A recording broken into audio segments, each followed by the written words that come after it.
Welcome to the IVM Podcast Network.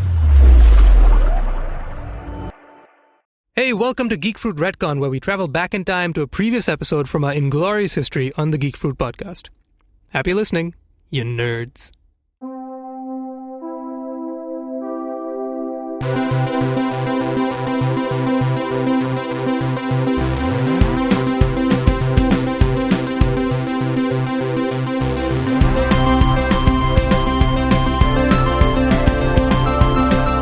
So, this is a great show. This is a great show. This show makes me very, very happy. Of course it does. For many, many reasons. Yes. One being probably the most important thing, regardless of the show. Yeah, I was going to say, do you want to preface it before we, preface it before we get into the actual talking of the show? Okay. Yeah.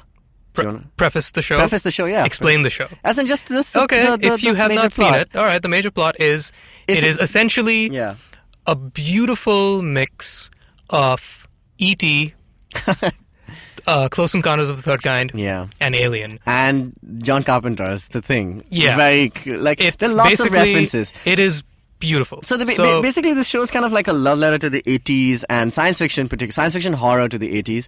And it's about, it's basically about a small town in the Midwest. Indiana, yeah. So Hawkins is the name of the town, and it's like typical your small town, kind of like E.T. only, and where mysterious things are happening. One of them is the fact that a boy, a local kid, has just vanishes into thin air, and exactly at the same time, a girl who has no name, just goes by the name 11, appears. And she seems to have some kind of mysterious past, and she has some incredible power that nobody can understand. And just a bunch of kids are involved in this entire drama. They're at the center point of this drama, while the entire town is kind of getting to grips with what is happening. So that's basically what the story is. They have some really good supporting cast in Winona Ryder, who's the only, I think, between her and David Harbour is like the only two people I've seen. Mm-hmm. Before David Harbour was in Suicide Squad. He's in everything. He's that actor who's in everything. Great actor, and I think this is a great role for him. Like this is one of his best moments, I think, in cinema. Episode 7 or 8. Yeah.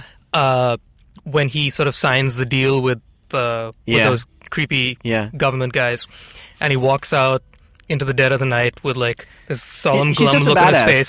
He's such a badass because he's wearing a cowboy hat, smoking a cigarette. He looks like the Marlboro Man. He is, and I didn't realize how much I missed that look. I was like, that is such a classic look that nobody does anymore, because you can't pull it off easily. You can't smoke on camera. Like, people don't do that so much anymore. Like, other than Mad Men, I haven't seen somebody smoke a cigarette and look cool on camera in a long, long time. No, and this guy's like quite a presence. Like, he's really tall, and he's just like really brooding, and he's got a great B character kind of arc. He's got a great arc, which is I think one of the few arcs which completes itself by the end of the season. So just to kind of, so the entire show, it really kind of moves between a few characters. Like, it's an ensemble cast, but really moves between 11. And 11 is the girl who has these like very Carrie superpowers. She's got telekinesis, she's got telepathy, kind of. And one thing I really loved about this show, apart from the fact that it has plenty of references to a lot of things and movies that we love, including Star Wars and lots of Spielberg-y moments, is that they've used a lot of classic plot devices to move the story along. And one of the things I really enjoyed was obviously the use of the ham radio and just the radio, the walkie-talkie. Yep. I think those were really such staple kind of things in the 80s that you'd use to kind of convey there's some weird frequency that we're getting. Close Encounters used it so well. Yep. We've seen its effect in Bollywood also with the movie Koi Mil Gaya, which is pretty much Close Encounters meets E.T. I think just that. The other thing is that there's one of the kids, Winona Ryder's son, whose brother basically is the one who gets abducted. He's kind of like a amateur photographer, and how they've used the photograph and the darkroom to kind of piece together a clue. Mm-hmm. It just felt like really classic elements to kind of it looked push like Bigfoot. Yeah, it was the photograph the way the alien. the photograph where he sees the sort of silhouette of the monster. Yeah. It reminds me a lot of like those generic Bigfoot newspaper postings that you see on like conspiracy theory walls. Very X-Files-y. Very X-Files-y. Very X-Files-y. And what I really loved about is just these like, these few things that, kind of push the story along more than, using like, one of the great concepts in this story particularly is the Ouija board on the wall using the fairy lights. I thought that was like the highlight of this. I mean, at least conceptually, because they've borrowed a lot of ideas from many shows. I think that was a standout thing, which felt like original enough for me to be like, okay, cool. There's a real original thought, as in like they. I loved it. I would disagree though. I loved that. I thought that was beautifully done. But that was incredible. That reminded me so much though of Close Encounters, where they basically take the whole room apart and like build that mountain on his table, and it's. Yeah, but I saw the link then, but I appreciated it. But I so appreciate much it. Yeah. So I mean, so my first question to you, Jishnu, would be that, like, at what point does something stop being an homage and start being an original series? And while I really enjoyed watching these entire 8 episodes, because 8 episodes, we love shorter kind of series and things like that. My God, so it's great in its length, and what I do love about it is that for most of the episodes, there are a couple in the middle which don't do this, but like when the story doesn't reveal as much, when the viewer knows lesser than the characters in the show, that's when it works best. And at the points, like I think around episode 5 and 6 is when you know more about stuff than the characters do, and you're just waiting for them to find out. Right. Those are the points when I was just like, no, we need to kind of. There was a definite dip. In around episode 5. 5, right? Yeah, significant drop in episode 5. And I feel like it's because of this reason. Is that when you know more, when you've understood what's going on. Yeah, absolutely. Absolutely. So that was my only thing. So coming back. So when do you think is like this series? And I hope the inevitable season 2, whenever it does come out, because it's done so well.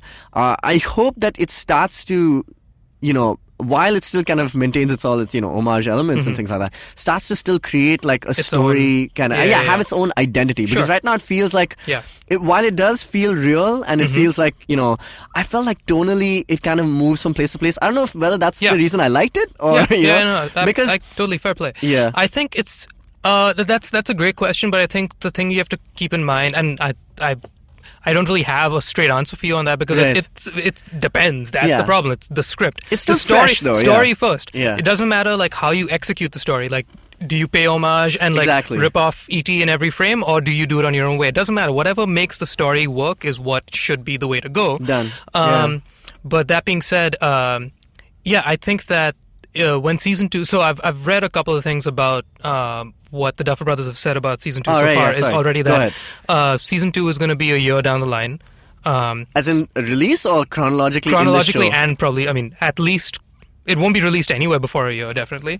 And it'll take place sort of in real time, in that it'll start filming, I guess, in about a year or so. Okay. Because they'll have to factor in for the kids being older as well. All right, of course. And so it's going to be live action. Not live action. No, what do you mean? It's going to be totally real time with everything that's going on. Okay, and cool. so these guys will have had to have dealt with the fallout. Like Will, the guy who went missing, is going to have dealt with the fallout of being, weren't you the dead kid? Didn't we have a funeral for you? Yeah, and he's still 12 years old. I mean, they kind of addressed it in that little like newspaper. They addressed like a half a second, but we saw him last thing we saw was him at the table with his loving family, who all went through it, and so they have no stigma about anything. We have not seen him going to school and dealing with the fallout of that. Sure. And funny enough, my first thought was, that's exactly like what Spider-Man Homecoming is going to be like. Because Spider-Man Homecoming is Peter Parker going to school after having been in the middle of the Civil War fight at the airport. Well, I mean, except the difference here being nobody knows that exactly, nobody knows who he is. Yeah. But he's going to deal like his. I would imagine he's going to tell his friends or something like that, or I don't know. As in tell his friends that he was away for a bit. He's going to tell. He's not going to say I was in Leipzig. I don't know. He might. Yeah. I don't know. Anyway, but there's some sort of correlation there, which I'm very excited to see. Fair enough. Yeah. But I just really lost my train of thought. No, that's what happens when I talk about Spider-Man on Stranger Things episode. No, but you were talking about basically the fallout of all the events that have happened in season 1. Yeah. So basically, with the way in which everything is going, and like we know everything about this one particular incident. Right. The whole backstory and how this whole thing came to be, and who was, if she's 11, who was 1 through 10, exactly, and so on and so my forth. question. I think all that can be addressed in maybe homage to like another set of movies. Like, could that be interesting? So this is what I was feeling. I think the identity of this thing could be just an evolving nostalgia trip. That would be kind of cool. Yeah, I wouldn't mind but it. But that's what it feels like, because this entire first season, obviously, it feels very E.T.-like. It feels like, okay, unknown person has come to us. How do we treat this person who has powers and abilities and things like that? And towards the end, it becomes more of this zombie. So one thing that this show reminded me so much of was Silent Hill, which is a game that came out in I think the 90s. I played it in 98. Yeah, exactly. Yeah. And Silent Hill is the first example I could think of where there's this whole thing of the upside down world, which is basically the negative zone. Yeah. It's kind of exactly set in our world, and I remember the moment it happens. Okay, so you're in Silent Hill. It's like this small little town and things like that, and you're looking for your daughter. That's the whole story. And you go to the school, and there's an elevator in the school, and you look, and there's like a big playground and things like that. And it's normal, and you take the elevator up, and you go to the 4th floor, and blah blah blah, and you do things, you collect items, and you come back down, and the moment you exit, it's the same thing, but it's like this entirely different world. And I remember that freaking me out so much as a kid. I was just like, wow, this is really unique. At least that was what I obviously at that point of time I would not revisited it in any other form or fashion in any 80s movie. But I think that was the one that reminded me most of it, and I'm really interested in knowing more about that world. Because we didn't really see it as much. Absolutely. It looked really great. Mm-hmm. It looked very we don't know why. We have no answer to why. We have no answers to questions. Period. We don't. So what are the things we know about this show? Actually, probably let's get into that. All we know is that portals exist. Yeah. That can be navigated through. Let's do this one by one. Okay. So how was the first portal made? Okay, so as of now, we know 2 portals that exist in this show. Sure. One is the one which they go through, which Jonathan, which is Will's brother, and Nancy. Nancy kind of go through in the forest. Okay, so that's one portal, which is in the middle of a tree randomly. Nobody knows how they got there. The second one, and pretty much the main one, is the one which is within the lab of the Hawkins National Laboratory, or the DEA, the Department of Energy, whatever it is, the Department of Energy, DOE. Sorry, and. Sorry, the DEA. I'm just watching too much Breaking Bad. Those are the 2 that are constantly open. Yeah. The monster has used portals all the time. How do we in the house, like out of the wall and everything like that? The monster would just do it whenever he felt like doing it. But that's basically because I always thought because he just smelled the blood, or exactly. that the blood is the lore of he smells the blood, and so he can move whenever the hell he wants. Yeah. But regular people need to wait for like a permanent portal to open. And so my question is, why are these portals staying open? Now the one at the how did they open to begin with? Was it because she was the first one? So clearly this girl and 10 others, or maybe more. Have basically. She's a Winter Soldier. She is the Winter Soldier. She is. She's the one that survived. So basically she's Weapon X. The one that kind of made it. Yeah. And because she survived, she has all these powers, blah, blah, blah. Oh, another really good example is she's exactly like V for Vendetta, which is that she's the only member to survive a long-lasting experiment. Sure. And because of that, she has the ability to kind of, she has this telekinesis, she has that. Yeah. But whenever she needs to focus her abilities, she kind of goes into this cerebro kind of, thing. And a lot of X-Men references in this, in this particularly. And basically, she kind of uses a sensory deprivation thing, which becomes like another tool that they use to find Will later on in the show. But she uses that to kind of focus her powers, and then she enters this really, what a beautiful black limbo.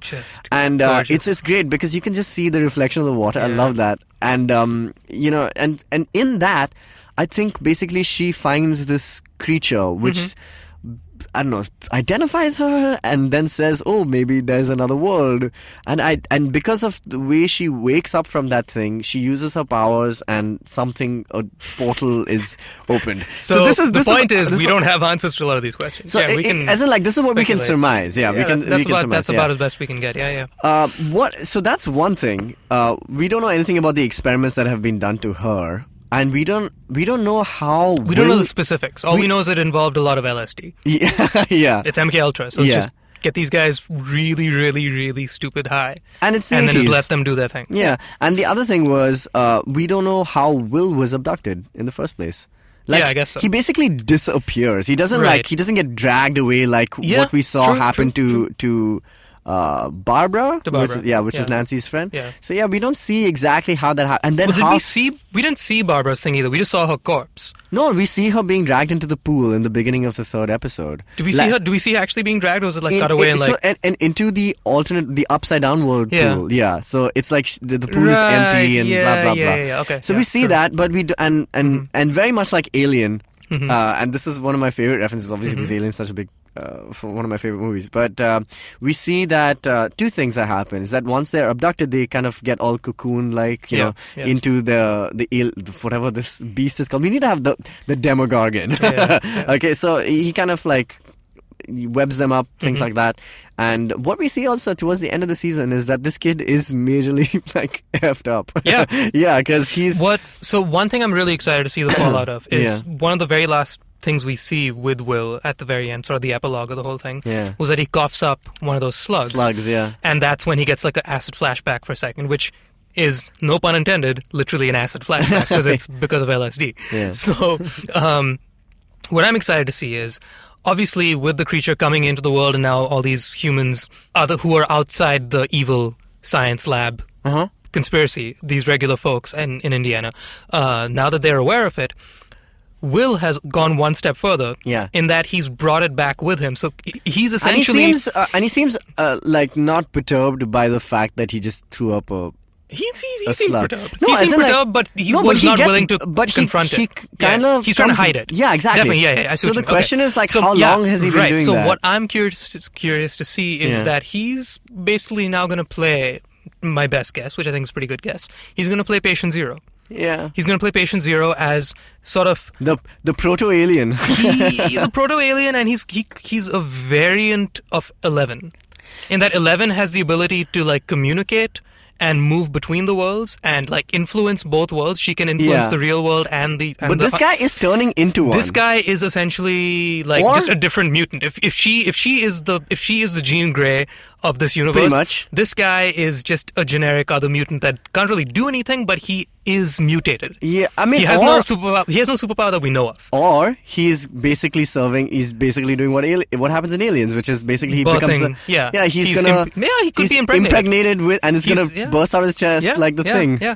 And speaking of that whole bursting out of the chest scene, was like every time we saw the alien and Will trying to breach through the wall in Winona Ryder's house, it was like the pregnancy scene. Yeah, like just gorgeously done. Yeah. To that end, I want to make mention of one video which I cannot recommend enough. Anybody that's a film buff should definitely check out. Yeah, you posted this on the Geek Fruit page as well. We posted on Geek Fruit a while ago.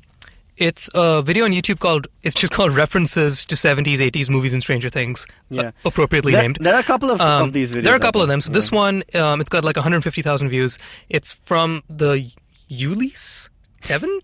I can't even say this name. Don't say it then. I'm not going to say this name. Just guys, go on to our Facebook page. It's a very bizarre thing. Very bizarre name. But go on to our Facebook page.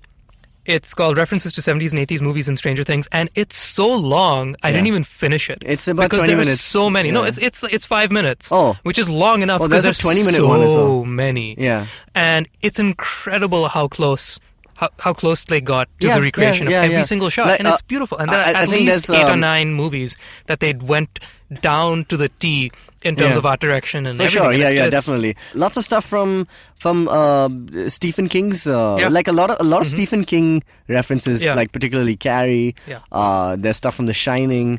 There's stuff from like basically the Stranger Things font is also the Stephen King font, which is hilarious. That's another thing that I spent actually longer on. I spent maybe like 15-20 minutes one night, I think right after I finished watching it. Right. Oh, speaking of, I mean, obviously if you're listening to this, then you've been spoiled already if you haven't already watched the thing. Yeah. But yeah, spoiler alert, that video also gives you the entire the entire story in 4 minutes. But so I spent like 15-20 minutes looking at the video references. I spent like a good hour just going over the font stuff. I went so far as to like looking up the Vox channel on YouTube and looking up a 20-minute explainer video about dingbats and wingdings, and then the actual font that Stranger Things used. And like how I they love made the color burn the that they ITC use. Benguat font, whatever. I just geeked out about fonts for it's great. Like incredible typefacing in this show. I mean, the fact, just like so much attention to detail. Just that entire title sequence, apart from being like the fonts and everything, just like how the text has a color burn fade, like crossfade. That is great. Yeah. So 80s, so Evil Dead. And just like some really great references. Okay, cool. So we're going to take a short break. We're going to come back. We're going to talk about some of the performances on this show and then talk a little bit about season 2. What's the best new restaurant in town? Which bar sucked? What's the worst new Hindi film? What's the most obscure thing to do on the weekend? And what's the most interesting new walking tour? If you want to know how to make the most of Bombay, listen to the Podcast by thedailypow.com. We are Pranati, Amit, and Purva. We're your guide to what to do, see, and eat in the city. New episodes are out every Monday on thedailypow.com and on iTunes, Audioboom, SoundCloud, the IVM podcast app, or on any other podcasting app you prefer. Wasn't that a great ad? You should do exactly what they told you to do. What if they were, especially if they were. It was an ad for like another podcast. Another podcast, on our network, right? On our network. Okay, cool. On IVM podcasts. Okay, one big thing that I loved about this that I have to make mention of, which I think Netflix is doing so damn well, apart from the fact that there are seldom other shows that I will sit through every single title sequence for. We were just talking about how cool that font was, right, man? Yeah. Between Daredevil and Jessica Jones... They're bringing it back, yo. Title sequences... They're bringing it back really They're nicely. really something special. True Detective did that beautifully as well. I think, one of the best True Detectives I have. Game of Thrones got old after a bit for me, but like it's still amazing. I think Game of Thrones is a story device, though. It really tells you exactly where the stuff is. And so I stopped watching the Game of Thrones title sequences because of like credit spoilers. Yeah, but they've done that... They've done the cold open later. Remember Dinkar was telling us, like, for one episode. It was the episode when I preferred that. The Hound comes back and they delay it, which is good. Which is great. Yeah. Anyway, so one big thing that I loved about this was that it was one of the first science fiction things that we've seen that is completely standalone in a long time. That's exactly what I was just talking about in the beginning of this episode. Right, it was like fresh, absolutely fresh and new. So regarding season 2, as we move forward and we speculate as to what's going to happen and like, is the whole homage thing a crutch for them? What's the deal with that? I think now is a great time to make use of that whole homage thing because I think we are now... as a society, we're a little spoiled in that everything we do comes from some source material that we're already familiar with. Right? We've talked about this so many times. We're not even talking about science fiction. Everything is like either adapted from a book or like previously remaking a movie or remaking something or the other, like based on some true story or this or that. So I think if they are, making a brand new story the way they are so well with complete reckless abandon, doing the whole homage thing is nice because it doesn't completely, I don't want to say alienate the audience because it never should alienate the audience to like see something new. I think that's stupid if you feel like, why should I care about something new? But I think it sort of makes it go down a bit easier because there's familiarity with the visual style. I agree. No, and that completely, is all. So I don't think it's fair. Like there aren't very many reviews I've seen, but there are some people that are saying that like, it's too much of a crutch and like why are you just recreating the whole ET thing or that, and that's fair enough. No, that's okay. I think the trope of what ET is based upon, the lost boy or lost little alien, or the trope of Alien, the movie Alien, horror and monster, like that. Space, that's it. You're ripping it. You can only equate it to ET because it looks similar in that the camera was at the same angle. Well, that and a bunch of other things. I mean, like a bunch of other things cycles, the actual same angles of the shots. Right. So the art direction. Yeah, the art direction. But the story itself is a completely different okay, thing. so let's take away all... Like, what if we set this story in 2016 and we just, like, kind of do it that way? And then it just becomes, like, what? Like, X-Files? I don't know. Well, I mean, so if you just take... Okay, so let's talk about cycles, right? So you take a bunch of kids, you put them on bikes, you make them... ride down the street and you film it from the front. I don't think you can tell the story outside of the 80s. like out of the 80s. You can't. Yeah, because I think of technology. Yeah. And just like that's the science in the fiction. Yeah. They've chosen exactly how much science to put into this fiction. Right? Actually, yeah. If you think about it that way, also like Gotham is another show which feels like it's set in the 90s. We talk about this all the time. We have no idea what era that show is taking place in. But that's fine because they deliberately choose when the Penguin goes to meet his long lost dad. His dad happens to live in the 1930s for whatever reason.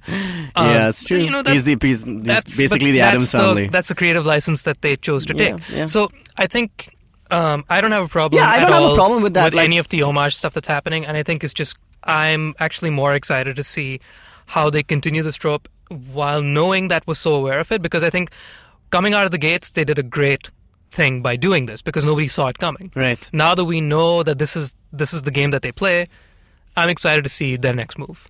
Because, I'm excited to see if they can take the story into a place where like really it's nothing that I've like expected. Like in this story, it was still fresh. Like because we haven't, like you said, there were no expectations for this because like it was a completely new thing that came out on my birthday, by the way. And I was just really interested in seeing it because of the poster was very much like those 80s George Lucas style ones, and just generally also just the title, everything like that, and just the first off, the first few reviews also said it's like this really great love letter to the 80s. So I was like, okay, cool, and we watched it and we really enjoyed it.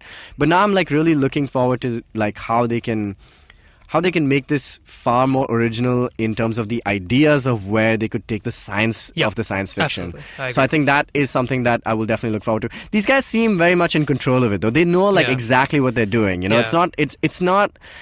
Even though a lot of the questions weren't answered, it doesn't feel like they're winging it, just seeing, how long can we... Absolutely. It feels like planned and it feels like orchestrated, so that's good. And these guys were born in the 80s. They were born like in 1983. So they're like what, 32, 33? They're my brother's age, yeah. My brother's age. Yeah, and so they obviously grew up in that time, and they watched the movies on that time, so obviously they're very influenced. And they're very fresh, by the way. They've done like, I think, a few episodes of Wayward Pines, they did Breaking Bad. They were on Breaking Bad? What do you mean? I think they directed some Breaking Bad episode. Okay, cool. I could be mistaken. They did Wayward Pines, and they've done like this the script for this movie called Hidden, which came out in 2011, which I don't know much about. But they're fresh and they're new, and I think that's what makes this series really, really fresh. Is because we haven't seen these ideas before, and I'm looking for them to reach their potential like now in the second season. And we talk about this all the time. Like we're in the age of throwback, right? Like everybody's going back and doing these reboots, refranchise. So these guys you can't blame them for doing it. At the same time, market is just asking for begging for but this. At the same time, they're doing an original story. It's like when Pacific Rim came out. I was just like, wow, this is a great homage again, to anime and to this whole mecha thing. But you're doing a fresh, original story, and that's why I still say I prefer something like Pacific Rim to Stranger Things. Like, I mean, it's two worlds apart. Sure. You can't compare them. But at the same time, I prefer Pacific Rim because even though it's something that I'm familiar with in terms of the ninja robots and, the anime style, it's still set in like a contemporary time. And, I don't know what to look for, But while I'm watching Stranger Things, I know that this guy the face of the Demogorgon looks exactly like it's like the Predator, the face like something from Resident Evil or something exactly. And so basically see, like, even the fact that we're discussing that this kid has got slugs in his body, we have already two options of what's going to happen, right? Okay, one is either he's going to become like a mutant, like a semi kind of hybrid kind of thing, or something's gonna burst through his chest. I'm really looking forward to whether there's a third option that they present to us, right. And that's really what we want. We want that third option. We always want secret third option. Yeah, because everything in the first season has been the ones that we thought would it would be. Yeah. So that's my only thing. So, I have nothing against that. Yeah, just hoping that it changes. To that point, the one thing I really like about this, which is again the whole topic of it being a fresh, refresher, a breath of fresh air in the market, is that so much of the show, the majority of the show, was based in the grounded reality that these Indianans knew of. So Indians.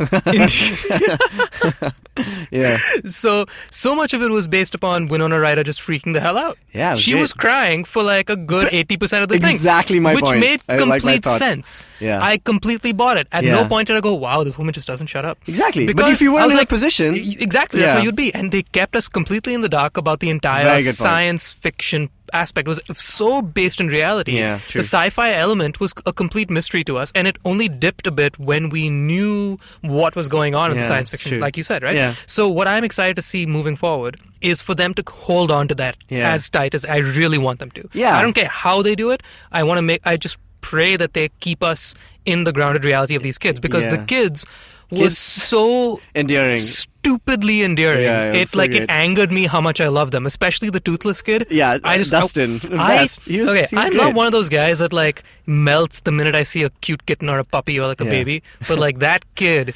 He with just his had so much freaking heart. cheeks, and Star Wars references every 5 seconds. I think just wanted to like even the best scene in this entire, I think possibly in this entire show, it's like there's so much going on in the last episode, and like the alien comes in and they're like, no, obviously the Lando thing is great. No, but it's when so basically there's this whole Carrie moment where she CC SpaceX it out and she kills off all these kind of government agents, and this alien finally follows them, and the whole thing is happening in a school, which is like the safest place a kid could be, but there's a friggin' alien in it. And the funniest thing is that all these people have been using bats and knives, and these guys pull out a slingshot so seriously in the entire like show. Like in the final moment is with a slingshot. They're like, kill him with a slingshot, get this thing, and they're like reloading it and they're trying to get rid of it, and it's so funny because it's just like, wow, this is the pinnacle point of this, like this is a pivotal moment, and you're using a slingshot, which was so beautiful, so beautifully told from the point of view of this. And there's another great thing about this show, which is that like all the characters deferred to the kids in this show rather than the other way around. Like we had like Hopper, who was great, and Winona Ryder, but like all the knowledge and information was coming from secondhand from the kids, from the Dungeons and Dragons games, which basically foreshadows the entire plot. Was coming from just their kind of their own information of the fact, like they are already familiar with it because they have read X-Men comics. They have already seen Star Wars. So when he says there's this character Yoda, he can move things with his mind, and she's just like which is so funny. I just found all of that really, really cute and endearing, and the fact that this show uses its kids like very innocently in many ways to kind of do it was excellent. Kind of like just pretty much like what most Spielberg films do. Yeah, absolutely. Yeah, so that was great. Last thing I'll say is that actually, since I already mentioned Spider-Man, the one thing I'm kind of secretly hoping that this sparks a little bit, which we've been lacking, I think, for the last maybe 20 years, is the John Hughes and Spielbergian mentality of like kids leading the thing, and a relationship, like a familial kind of thing. So I'm very excited for Homecoming because of that, and I'm excited for that was this my to I mean, like if I had to say one of that. the points which I would take away from this is that my only thing was like, I wish we had spent more time with Will. At least in the first episode, because his relationship with his mother is kind of key in this entire thing, you know.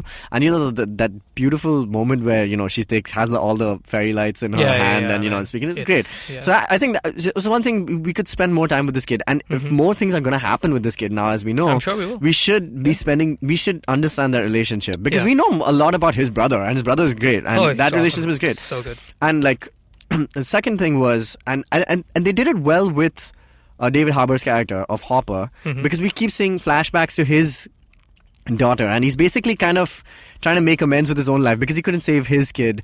There's a great moment at the end when he's doing the CPR and he saves his kid's life. And the moment he saves his kid's life, his role is his arc is complete. Right. Like, I was a little iffy with that. Why? With that last episode or the last 2 episodes when those flashback moments were happening. Okay, cool. I think it was the last episode, right? When him and Winona Ryder enter the negative zone, and then he sees every time we cut to that scene, there's always a mirroring. Right. It was kind of like it would remind me of what Finding Dory did, which is that every little memory, everything said kind of triggered a memory. This thing, I think it did it better than Finding Dory did. I think it did it better because that was still arbitrary. I probably liked it better because I loved this infinitely more than Finding Dory.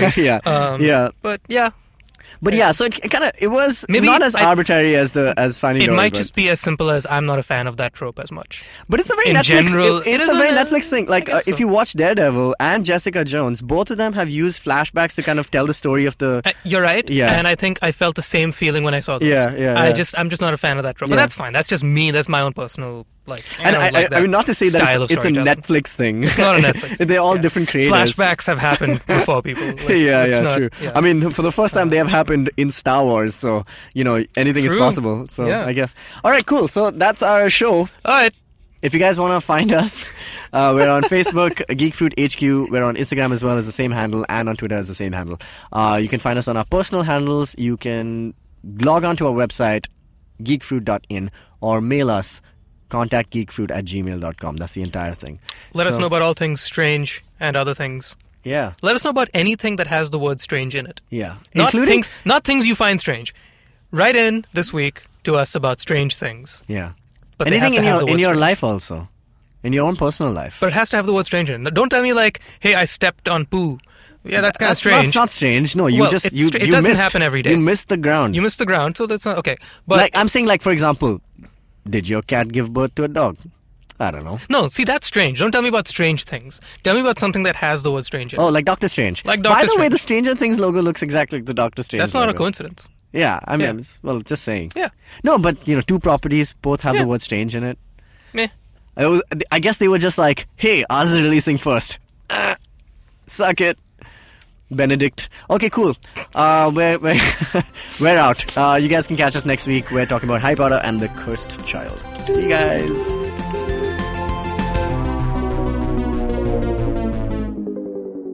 Hey, it's Dinkar from Geek Fruit. Now, if you love to travel, if you swear by wanderlust, then have I got the podcast for you. Political analyst Ambika Vishwanath and corporate executive Hoshner reporter quit their day jobs in 2015 and set out on a journey to explore India that covered 15,000 kilometers and 13 states. And now you can hear them discuss that and the travel culture in our country on the Rediscovery Project. You can check out new episodes every Monday on iTunes, Stitcher, the IVM app, or wherever you listen to podcasts. And listen to it while traveling. Good evening, ladies and gentlemen. This is your captain speaking. Sorry to say, but there's been a slight delay due to the apocalypse having suddenly begun. As you can see, there's death, destruction, and chaos taking place all around us. But don't you worry, food and drinks will be served shortly, and I would recommend checking out IVM Podcasts to get some of your favorite Indian podcasts. We'll keep you going till this whole thing blows over. Thank you.